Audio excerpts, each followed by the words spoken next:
Pernyataan Wakil Kepala BP Haji Daniel Anzar Simanjuntak di Padang yang dikutip oleh Republika tanggal 26 Juni 2025, beliau mengatakan memang ada fakta bahwa pengelolaan haji itu ada kartelnya dan ini selalu kami ingatkan, kata beliau.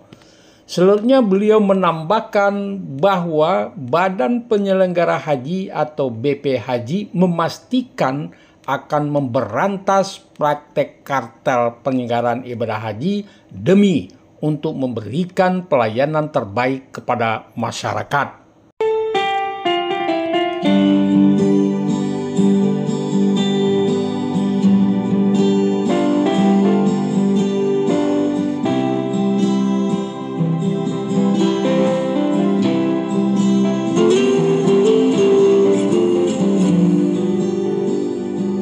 Assalamualaikum warahmatullahi wabarakatuh. Salam jumpa kembali dengan channel kesayangan kita, Asal Bagindo Official.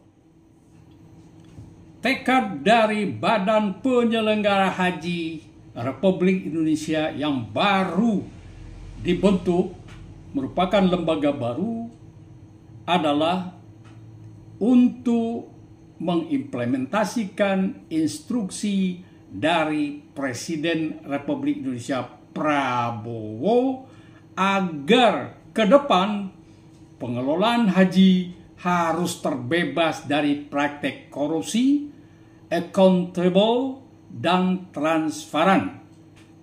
Inilah lembaga baru yang sepenuhnya mulai tahun 2026 menangani permasalahan haji atau penyelenggaraan haji. Slogan yang harus ditanamkan kepada personal yang mendukung Badan Penyelenggaraan Haji ini sebagai pengelola bahwa haji adalah ibadah suci. Oleh karena itu, penyelenggaraannya harus suci, terbebas dari hal-hal kotor seperti korupsi, kolusi, nepotisme.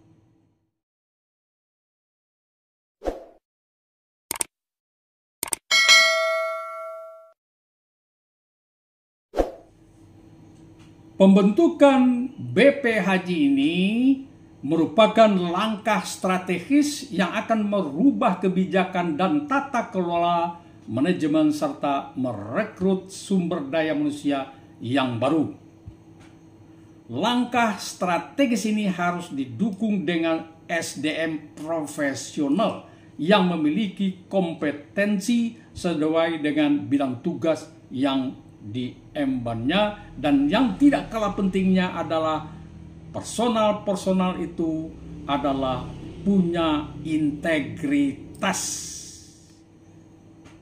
Bukti dari tekad serius BP Haji untuk membenahi penyelenggaraan haji bisa kita lihat pada gebrakan pertamanya, yaitu di samping membentuk struktur organisasi baru, juga BP Haji berani di dalam merekrut tenaga yang akan menduduki atau mengisi jabatan-jabatan di Badan Penyelenggara Haji, yaitu dengan berani mengambil dan melantik ex-penyidik Komisi Pemberantasan Korupsi sebanyak 7 orang. Dengan merekrut tenaga ex-penyidik KPK tersebut diharapkan nantinya bisa memperkuat integritas para petugas dan tata kelola lembaga perhajian yang baru ini. Hal lain yang perlu kita apresiasi juga yaitu BPH berani mengungkap masalah petugas haji dan kartel di dalam pengelolaan ibadah haji. Sebelumnya,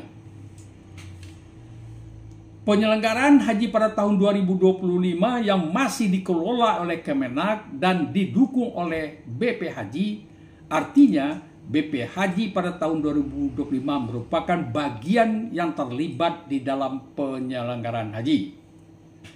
Walaupun berada di dalam BP Haji, di dalamnya BP Haji tidak menutup mata atas masalah yang ditemukan di lapangan. BP Haji berani mengungkap apa yang kurang beres seperti mengkritik adanya sebagian petugas haji yang tidak menjalankan tugas dengan baik dan patut diduga hanya nebeng untuk haji. Selanjutnya menduga ada kartel di dalam penyelenggaraan haji. Wah, ini yang gawat ini.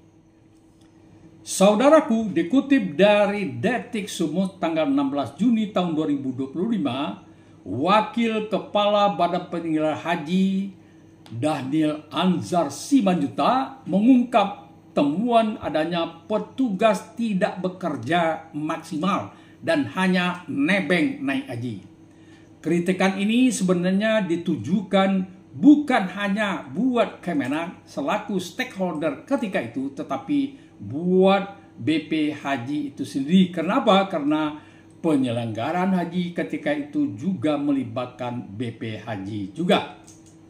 Oleh karena itu, lihatlah kritikan Wakil BP Haji sebagai bahan evaluasi dan dicarikan solusinya di masa yang akan datang. Kritikan ini tidak boleh dibungkam jika kita menginginkan perubahan dan perbaikan penyelenggaraan haji ke depan. Dalam hal pengungkapan kartel, kita kutip dari Tempo tanggal 26 Mei tahun 2025 bahwa Wakil Kepala Badan Penyelenggara Haji mengakui terdapat praktek kartel di dalam pengelolaan ibadah haji di Indonesia. Pengertian kartel adalah perjanjian atau kesepakatan rahasia antara beberapa perusahaan yang seharusnya bersaing untuk bersama-sama mengendalikan harga, produksi, atau pembagian pasar. Tujuannya adalah untuk membatasi persaingan dan meningkatkan keuntungan bagi anggota kartel, seringkali dengan mengorbankan konsumen dan persaingan usaha yang sehat. Walaupun Wakil Ketua BPH tidak menyebutkan kartel apa, namun dari literasi literatur yang kita baca bahwa contoh dari kartel itu bisa di dalam dunia bisnis ini bisa beragam bentuknya, seperti kartel harga tiket pesawat, kartel ban kendaraan bermotor, atau kartel dalam industri tertentu.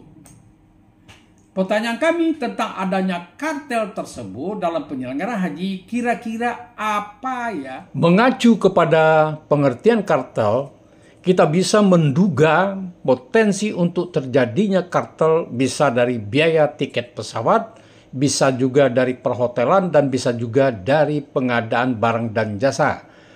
Dasar pemikiran kami adalah biaya pesawat terbang terbilang mahal. 30% biaya haji diserap oleh komponen ini. Begitu juga dengan akomodasi hotel dan tenda. Biaya yang dibayarkan oleh jemaah tidak sebanding dengan fasilitas yang diterima. Contohnya, satu kamar diisi oleh 4-6 orang dan tenda yang over capacity, baik itu di Arafah maupun di Mina. Jika perkiraan ini benar, maka kartel ini harus dihentikan dan minta diberikan harga yang wajar, baik itu ongkos pesawat, sewa hotel, dan tenda. Jika hal ini bisa dilakukan, maka biaya haji bisa diturunkan dengan signifikan. Di sini dibutuhkan negosiator yang hebat serta memiliki juga kemampuan tawar-menawar atau bargaining skill. Saudaraku, bahwa kedua komponen tiket pesawat dan hotel ini adalah tergolong mahal. Untuk membabat dua komponen yang diduga di atas yang sudah berurat berakar akan membuat Badan Penyelenggara Haji bisa mendapatkan perlawanan yang tidak kaleng-kaleng.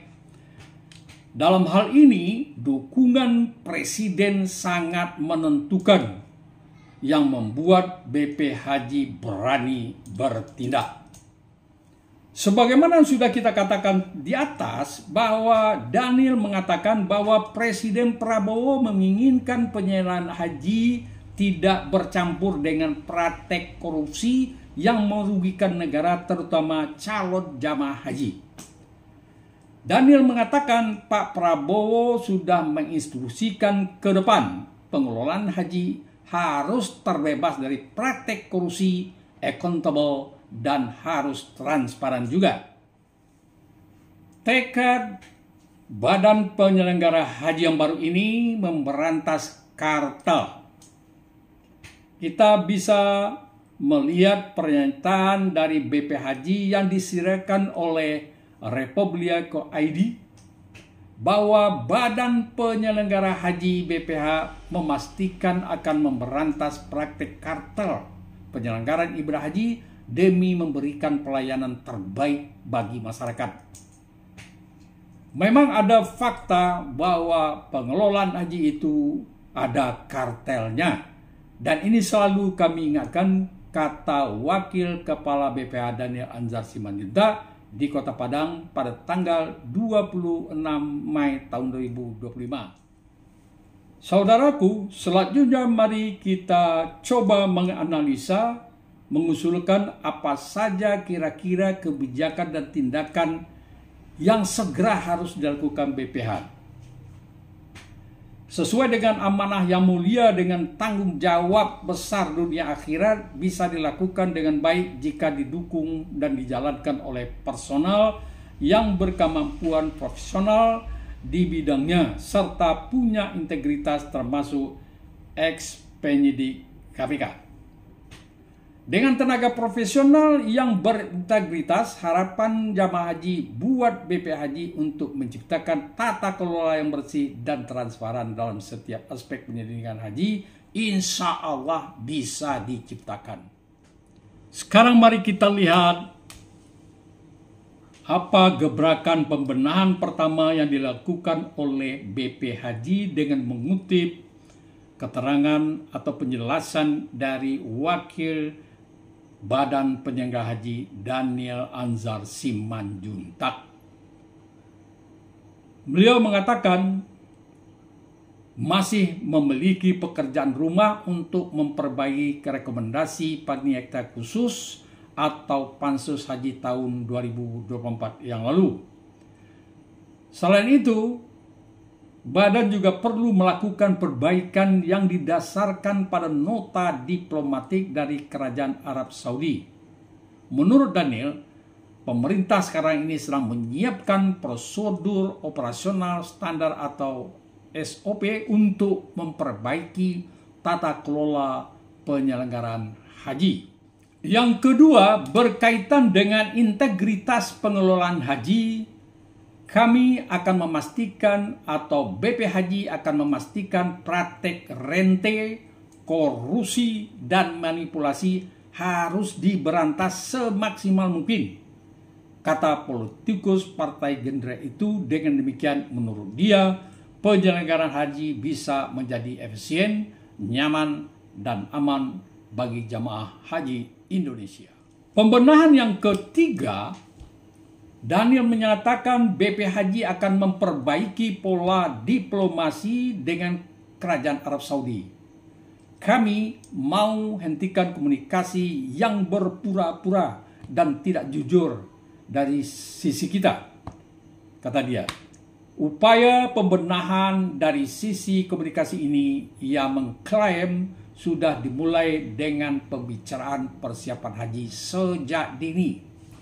Dia pun mendorong pengesahan revisi undang-undang tentang penyelenggaraan ibadah haji dan umroh. Badan penyelenggara haji belum bisa sepenuhnya mengelola penyelenggaraan haji lantaran undang-undang tersebut belum direvisi. Terutama pasal 10 Undang-Undang Haji menjelaskan penyelenggaraan ibadah haji reguler merupakan tanggung jawab pemerintah. Baiklah saudaraku, kami mengusulkan kepada Badan Penyelenggara Haji untuk haji tahun 2026 yang akan datang agar mempercepat perubahan undang-undang haji. Undang-undang haji yang lama perlu direvisi sebab sebagiannya tidak bisa menjawab dinamika perubahan yang terjadi di Arab Saudi. Di samping itu perlu dilakukan kerjasama hukum antara Kejaksaan Agung Indonesia dengan Kejaksaan Agung Arab Saudi, sebab masalah haji dan dengan mitra kita yang ada di Arab Saudi itu adalah lokusnya ada di Arab Saudi. Artinya kejaksaan kita tidak bisa menjangkau ke sana.